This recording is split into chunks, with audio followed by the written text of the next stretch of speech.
Rick Bloodworth. This is the Common Sense Christian channel, and today we're going to talk about being lost and then being found. I heard years ago a conversation that Daniel Boone had with an admirer. Daniel Boone was a great woodsman, among other things, in our American history. And somebody asked Daniel Boone, "Have you ever been lost?" And Daniel thought about it for a while, and he said, "You know, I've never been lost, but I was bewildered once for 3 days." Well, this is a perfect example of how we are sometimes when we are apart from God. We may not particularly feel lost, but it is a bit bewildering. And so let's look at that for a moment. When I was probably about 14 years old, I was at basketball practice one night in Denver, Colorado. It was during the winter time, and it was cold that day. I think the temperature was around 0 degrees. And during that time, my dad would come and pick me up after the basketball practice at the edge of the parking lot. And so we'd been doing that for several days, and on this particular day, we got through with practice, and I got bundled up and went outside. I was still sweaty underneath my clothing, but I went outside, and they locked the gym up, and I started waiting for Dad. And he didn't come. Something had held him up. I don't know what it was that held him up, but he wasn't there. And so I waited for about half an hour until I got to the point where I was so cold that I thought I needed to do something. About 6 years earlier, when we lived in Seattle, Washington, we had a friend who was about 9 or 10 years old who had died by freezing on Mount Rainier. And so that was a thought in my mind that this was a very real thing that could happen to real people. And so I was a little bit disturbed about that. And so I thought about, there was a car out there in the parking lot. I thought about seeing if it was unlocked and sitting inside of it while I was waiting for Dad, but I'd been taught to respect people's property and the law, and I also, by this point, just wasn't thinking very clearly. My mind was starting to go numb along with my body. I'd been out in the cold for so long. And so I started walking home. Well, there was a couple of things. It was a long way from home, 2 or 3 miles at least, and I wasn't sure exactly what the route was. I always rode a bus to the school and back during most days, and then, as I said, during practice, Dad would come and pick me up from that. And so I just really wasn't very accustomed to the route. I didn't pay much attention to it. I was relying on others to get me there and back before that. I wished I'd paid more attention on this night, but I started going the route I thought was right. And I walked for a while until the point where I got so tired and I was so confused by the cold and the effects of the cold that I actually started thinking about laying down in a front yard that I was passing and just taking a little nap, going to sleep. Well, you might be wondering, well, why didn't I just go up and knock on the door and ask for help? But I'd gotten to the point where I wasn't thinking very clearly. I'm not sure I ever thought very clearly, but I sure wasn't on that night. And so I was just getting ready to do that and thinking about that when some headlights came up from behind me. And I heard a car slowing down, and it was my dad. And I have never been so happy to see anybody as I was my dad that night. And he was pretty happy to see me as well, because he didn't know what had happened to me. He just assumed that I would be waiting in the building. And when he found that I wasn't, he started looking all over for me in the car, trying to find out where I might be. Well, this is the way it is in our physical lives. And we have all experienced something in our physical life where either we or somebody we knew got in danger in that way. But do we think about it from a spiritual perspective, as we should? In the 24th chapter of Proverbs, starting in verse 10, Solomon says this through inspiration: "If you falter in times of trouble, how small is your strength? Rescue those being led away to death. Hold back those staggering towards the slaughter. If you say, 'But we knew nothing about this,' does not he who weighs the heart perceive it? Does not he who guards your life know it? Will he not repay each person according to what he has done?" Well, think about that in your own life, whether it's a family member or a close friend or just somebody you know.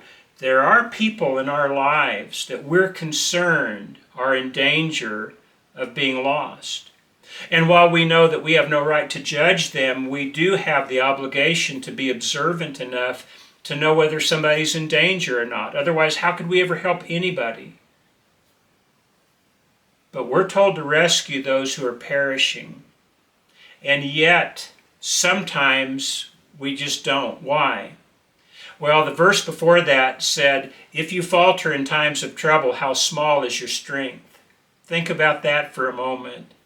We usually do pretty well when the situation is just right. If we're talking to somebody who's coming and visiting at the church we're part of, it's easy to talk to them about their soul and about their salvation.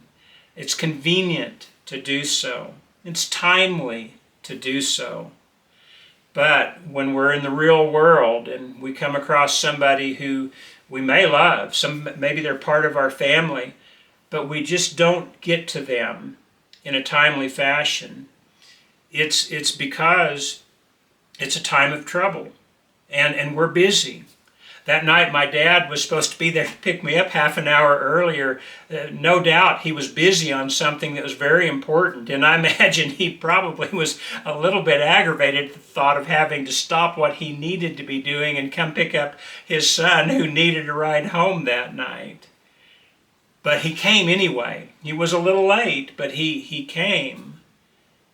There are times where we don't rescue people because our strength is small. We say to ourselves we don't have the time, or we think, well, they won't appreciate it, or we think I might lose a friend if I talk to them about Jesus, and so we don't do that. And so we're willing to risk their soul because our strength is small. But we're told God sees us. The one who guards our life sees us, and he knows what we're doing. And furthermore, I might add that he expects us to do something, that he'll call us to account. And why wouldn't we want to help people? Somebody helped us. Why wouldn't we want to help people? The 15th chapter of Luke has 3 parables that really give us a perspective as to how God values the soul. And Jesus begins with the parable talking about sheep. And he says this. By the way, this is Luke chapter 15, starting in verse 4.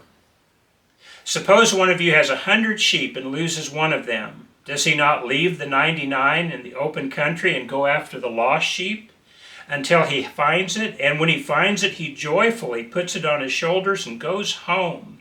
Then he calls his friends and neighbors together and says, "Rejoice with me, I've found my lost sheep." I tell you, in the same way, there is more rejoicing in heaven over one sinner who repents than over 99 righteous persons who do not need to repent. Well, think about that. Some of you are cattlemen. Maybe you actually have a flock of sheep or goats, and you realize that even though all of them are safe but one, if one of them's lost, you go after that lost sheep. Why do you do that? Well, that lost sheep comes right off the top of your profit, for one thing. But for another, most people that I have known that deal with cattle and sheep, they kind of, for some strange reason, get an affection towards them, and they have a concern about them as well. But the point in this parable is the one who was tending to the sheep recognized the value of the one, even though he had 100 to begin with, and 99 were still okay. Do we do that sometimes? Maybe we're part of a group, a church of righteous people, and maybe there's 100 there and 99 of them are doing good, so if one kind of slips off, maybe we don't even notice it for a while. But when we do we value them enough to go after them? Do we have the proper perspective of what it means to have your eternal soul in danger? Well, God does. That's why he says there's rejoicing in heaven, more rejoicing in heaven over the one who returns than the 99 who are already there. Well, Jesus then gives another parable. In verse 8 of chapter 15 in Luke, he says, suppose a woman has 10 silver coins and loses one. Does she not light a lamp, sweep the house, and search carefully until she finds it? And when she finds it, she calls her friends and neighbors together and says, "Rejoice with me, I've found my lost coin." In the same way, I tell you, there's rejoicing in the presence of the angels of God over one sinner who repents.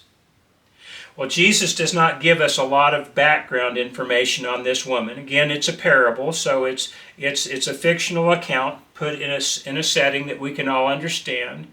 But the understanding that we certainly get from this is this woman needs this coin so much so that she values this coin. Maybe she's a widow. Maybe those 10 coins are all she has to live on for the rest of her life, and she's lost 1/10 of that. Whatever the thing that's going on here, we know that she values it highly, and she searches for it until she finds it. And when she finds it, she calls her friends together and they have a celebration. Why? Because something that was highly valued, that was lost, is now found. It's restored. And God is that way when a sinner comes back to Him. There's rejoicing in heaven over that. Well, the next part may be one of the most familiar parables within Scripture. It's the parable of the prodigal son. And you know this, but there's 2 sons. A man has 2 sons, and the youngest one comes to his father and demands that he divide the estate up between the 2. And then the younger son takes his part of the estate, the money from that, and he goes to a faraway country where we're told he spends it, he wastes it in wild living. Well, as in all things, the money runs out and the wild times came to an end. And here is this son now, and he's hungry. So much so that he takes a job feeding pigs. Now, pigs are detestable to Jews. They are unclean to Jews. God so commanded it. But this young man's state was so severe that not only was he willing to work with the pigs, but he longed for the food that he was feeding to the pigs. So hungry was he. In verse 17 of Luke 15, we're told that when he came to his senses, he said, "How many of my father's hired men have food to spare, and here I am starving. I will go back to my father and say to him, 'Father, I've sinned against heaven and against you. I'm no longer worthy to be called your son. Make me like one of your hired men.' So he got up and went to his father." Well, at this point, there may be a lot of people who are indignant at the fact that the father let the son go off in the first place. They might even be indignant that once the son went off, that the father didn't go find him, or that he didn't just let him stay with him at his home. But understand something about sin. It corrupts. It pollutes. And when we understand from this parable that the Father is God and the Son is us, then we understand that God cannot permit us to sin in His presence and in the presence of His other children who are being faithful, because we'll pollute them, we'll corrupt them. And so the Father let the Son go away, but notice this, in the middle of verse 20 it says, talking about the Son, while he was still a long way off, his Father saw him and was filled with compassion. He ran to his son, threw his arms around him, and kissed him. The son said, "Father, I've sinned against heaven and against you. I'm no longer worthy to be called your son." But the father said to his servants, "Quick, bring the best robe, put it on him, put a ring on his finger and sandals on his feet. Bring the fattened calf and kill it. Let's have a feast and celebrate. For this son of mine was dead, and now he is alive again. He was lost and is found." So they began to celebrate. Think about this. For those who are harsh on the Father, understand this. He was looking for his son to return. He was waiting for his son to repent. And the moment his son started back, his Father saw him because he was looking for him. He was hoping that he would return. And when he started back, his Father rushed to him to help him come back, to help him in his repentance. And when the son said, "I'm not even worthy to be called your son anymore," the Father disregarded that. He put a robe on him, sandals on his feet, a ring on his finger, signifying he was restored to being a son. And then they had a feast to celebrate with everybody who would celebrate. because he was lost and now he's found. He was dead for all practical purposes and now he's alive. Well, think about our situation now. Maybe you find yourself in the position of the prodigal son, and maybe you feel kind of like Daniel Boone did. He didn't feel lost, but he was bewildered. Maybe you feel like I did that night I was tramping home in the freezing temperature and was cold. I didn't feel all that found, I have to admit, and I was definitely bewildered, but I wasn't sure what I could do about it. Well, the answer is to find your Father, to return to Him. Now, here's the other thing. There are people within our lives that we see are in a situation that we know they're in danger, and we can help them. Maybe we're part of their family, or maybe we're a good friend, or maybe just for whatever reason we have a relationship with them that gives us an opportunity to help them come back to God. The question is, will we do it? And the answer is we're not going to do it unless we value their soul properly. Because so often we think, oh, somebody else will take care of it, or I don't want to mess up my relationship with them and drive them away permanently, or whatever the excuse that we give is, where we allow somebody that we're in a position to help to remain in a state that's lost. And God sees that and He knows. After I got back from my walk when I was 14 years old, and even though I was found after that and got to the house, discovered that I had frostbite in my fingers and toes and nose and cheeks and ears, just every extremity had experienced the ravages of frostbite. To this day, 50 years later, when it gets cold outside, my fingers and toes start experiencing a tremendous amount of pain, and then they go numb for a while, and then when they start thawing out, the pain returns until they're completely thawed. There will be times in your life and in people's lives that you love that even though they come back, they still are going to experience some pain and numbness from what's happened. That's natural. But the question is, are we going to allow them to stay in a situation where they never have the opportunity to get out of their bewildering situation and to come back and to recover as best that they can? Your soul is real, and it's really going to spend somewhere in eternity. And the people that you love really have an eternal soul as well, and they really are going to spend an eternity somewhere, either in heaven or hell. God created hell for the devil and his angels, but for those who refuse to accept His terms of salvation, they're choosing to go to hell. But He's looking for us. He's longing for us not to remain in that situation. And He's willing to rush to us the moment that we begin our repentance. Shouldn't we too be willing to rush to those whom we can help come back to God? Because the fact is, even if they don't feel lost, they do feel bewildered, and they may not know exactly how to come back, or even if they can come back, unless we go to them and tell them. Well, that's the lesson for today. I hope it helps. There's a lot in there, but there's a lot to rejoice over. The understanding that even though we're lost at one point, we can still be saved again before it's too late. We want to make sure that's the case for us and for those that we love and for those that we have an influence over. Well, I thank you for tuning in today. If you like this, if it helped, please like the episode and subscribe to the channel. It will really help the channel get out to more people. But until next time, I pray that God will richly bless your efforts as you seek to serve Him in the best way you can.